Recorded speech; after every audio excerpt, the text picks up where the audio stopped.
So the mass protests, which resulted in mass killing by the regime at the hands of the regime, that then led to the regime leaders cutting off the internet. So the whole country had no internet and still has no internet, and that became something that I think Israel and the US would have decided at some point that they were going to use to their advantage, and that is what they are doing now. They have completely used every vulnerability in Iran to their strategic advantage.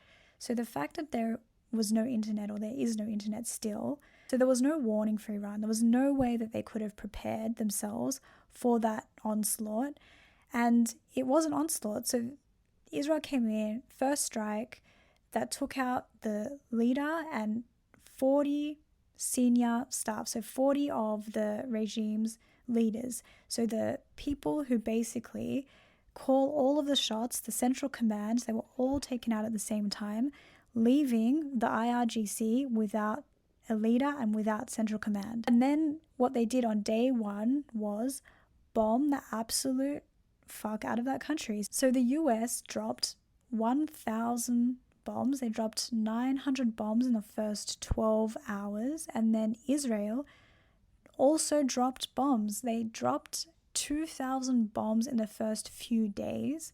In the first 12 hours, I'm not sure how many they dropped, but it was definitely enough so that every minute, every hour, there were bombs falling. Even Pete Hegseth confirmed this, and he said that if you looked up into the sky, you would have seen bombs raining down on that country, and this was without any warning. With no warning, Iran did not know that this was going to happen. So Iran is a country that does not have like air raid signals. It doesn't have sirens to warn people about incoming flights, incoming planes, incoming bombs in this case. And it also does not have bunkers. It doesn't have bomb shelters. Israel does. Israel has an advanced warning system. It has air raid sirens to warn people, and it has bomb shelters. Every building has a bomb shelter. Every building has a bunker. So people are able to protect themselves. In Iran, they don't have that. They don't even have an advanced warning system. So there would have been no way to alert them, even without the fact that there was no internet. So with no internet, there's no comms, no communication going on within that country, no communication that is going into the country from outside. They really had no chance. I mean, they had absolutely no chance of defending themselves. And Israel and the US would have known this. They would have banked on it. So they came in, they took out the central command. So the regime basically more or less had already collapsed after day one because they had no central command. And what we saw then was almost like perfectly synchronized retaliatory attacks from the remaining IRGC. So the Ayatollah had given standing orders to the IRGC, so to these military units, that in the event of his death, they would be autonomous, meaning they had permission, or they had orders even. They would then be allowed to fire their missiles, to use their weapons, to use them to exhaustion, because if the supreme leader is dead, then of course the regime is over. There would be nothing left for the IRGC to defend in the event that Iran gets invaded, gets attacked.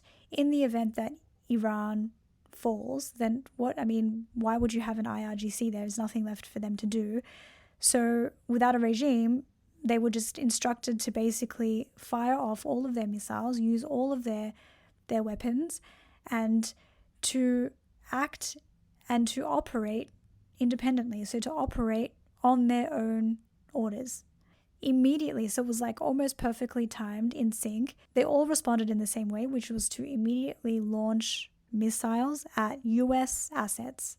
So they had obviously been given that order beforehand. They had obviously been instructed to operate in exactly the same way should the leader die. And that's what they did, which kind of also outed who was still left. So it made it clear then, yes, there were IRGCs still remaining in the country, and they were going to continue to fight. That was then clear after the first 24, 48 hours that even without their leader, that the IRGC would not yield. They would not capitulate. That was clear because they were still firing missiles, even without a central command. The second thing that should have been clear as soon as the first retaliatory strikes were fired, so as soon as we saw these first acts of retaliation from Iran, again, there's no supreme leader, so no one who is giving these units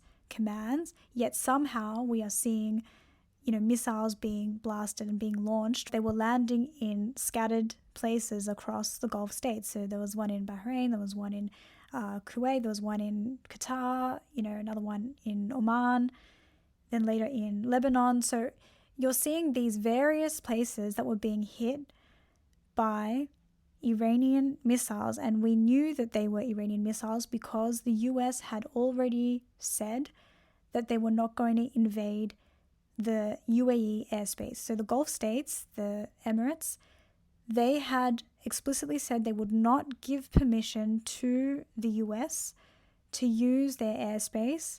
And so any bombs that were being dropped or any missiles that were being launched and landing in the UAE, it was clear then that they were coming from Iran. So it should have been clear from the number of attacks and from how dispersed they were that power had already been decentralized. Even before the supreme leader had been taken out, the military power, the IRGC power in Iran was decentralized, meaning that their military force, so their ability to destroy things, basically, to blow things up, to launch missiles, that was not in any way central. It wasn't centralized. It didn't come from one particular point. Even though the supreme leader gave the command, those units are clearly all scattered across the country, or at least in different places. Very clearly they are landing in different areas, in different places, in different geographic locations across the UAE, across that whole region. So they don't need communication. They aren't relying on any point of communication, any channels of communication to launch their attacks. So their attacks are fairly simple. Their attacks are just to defend their country, defend themselves, defend the regime, and to attack US assets. And I'm not even sure that it would have been clear to anyone in Iran that the US and Israel had attacked together. How would they have known that? I don't think that they would have necessarily known that. And unless they could recognize from the ground which aircrafts were from the US and which ones were from Israel, they would not have realized. I do think that that would have been obvious, but maybe not at first, because if you are in Iran and you have no internet, how are you to know that this is an attack by two nations? For all you know, this has become World War III. Like, why would you know any different? You might think this is World War III. Everyone's attacking everyone, and you better blast off or fire off anything you've got, because what are you saving it for? There is not going to be a later. There isn't going to be a time of peace. There isn't going to be a later where your country still exists, where you still have a rightful place somewhere in the world, because you know already that your regime leader is now dead. You know that your country is being bombed to death, and you don't know much else. So the disorientation is something that the US and Israel would have banked on. The complete indoctrination of the IRGC is also something they would have banked on, because they would have known that the IRGC, that is a military unit that does not serve the national interest, because Iran already has a national army, and the national army serves the national interests. The IRGC serves the interests of the leader. So without the leader, whose interests do they serve? They are a completely brainwashed, indoctrinated military unit. And their ideological beliefs, or their ideological indoctrination, is a weak point. It is a vulnerability, because it is easy to exploit. So they believe in Armageddon. They believe in the end of the world. They believe that when the regime is over, there will be an end of the world. There will be an Armageddon. And if you were in Iran on that day and you woke up and you heard that your leader had been killed and then 1,000 bombs were dropped on your country in the first 12 hours, and you are looking up at the sky and you are seeing more military aircraft than you've ever seen before, and you are just hearing bomb after bomb after bomb being dropped, and blasts and fire and smoke, and of course you would think, all right, well, this is the end of the world. This is it. This is exactly what the prophecy has described. You would do as you've been told, or as has been foretold by your religious leaders, that when the end of the world comes, you will become a martyr. So you may as well go down fighting. They won't hold back at this stage. They'll just, there's nothing left that they have to live for. There's nothing else this is just the IRGC. This is not the people of Iran. They present a different problem, as well as that national army. So for Trump, this isn't over. It's not over because really what Trump has wanted, or what the US interest is in Iran, that has not changed. That has never changed. But I think with the regime, with the increasing audacity of Iran's regime to mass murder its own civilians, that had reached breaking point, and that became a real opportunity for the US. With the internet being shut down, that was another very, very fortunate opportunity for the US and for Israel, because there's no way now for anyone to know how many people were killed by US bombs or by Israeli bombs. There's no way to know, because there was no way to see into the country. There was no way to see into the country before the attack. There was no way to know how many people had died at the hands of their own government. And now, there'll be no way to know who has died at the hands of US bombs, Israeli bombs, or Iranian bombs or missiles or drones, because that stuff is being fired off everywhere, wherever they see, an aircraft or a threat, basically, and they're trying to intercept them in the airspace. I mean, who knows how many casualties have emerged as a result of this attack. So all of this to say that, what does the US want?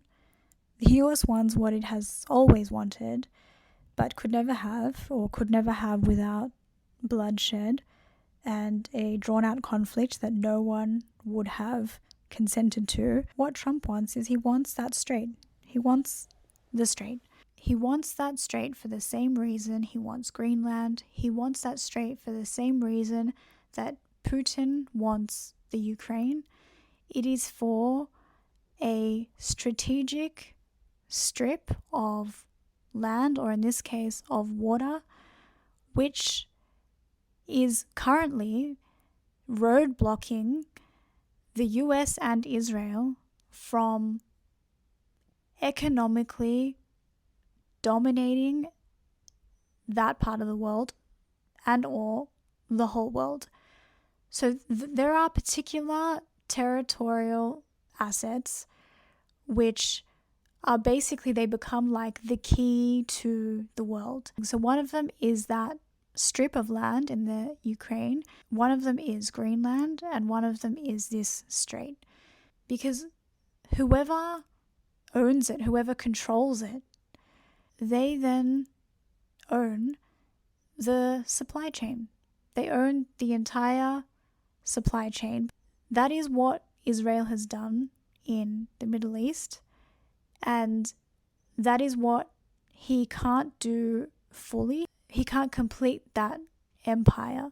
He can't complete Israel's mission of owning and occupying the supply chains, the production chains, the industry of energy and oil and gas and resources. Whoever can control that supply chain or that production chain, whoever can monopolize that industry, they've won, basically. They've won. And not everyone has a fair shot at owning it, at ownership. The ones that already own like 70% of it, they are the ones who are contenders in the running for ownership. Iran will not give up its native claim and its native right to ownership, not of the oil reserve, not of the strait, not of that water passage, not of the supply chain, not of the production chain, not of the industry. Because of course, whoever owns that industry, even part of it, they will continue to own more and more of it as time goes on.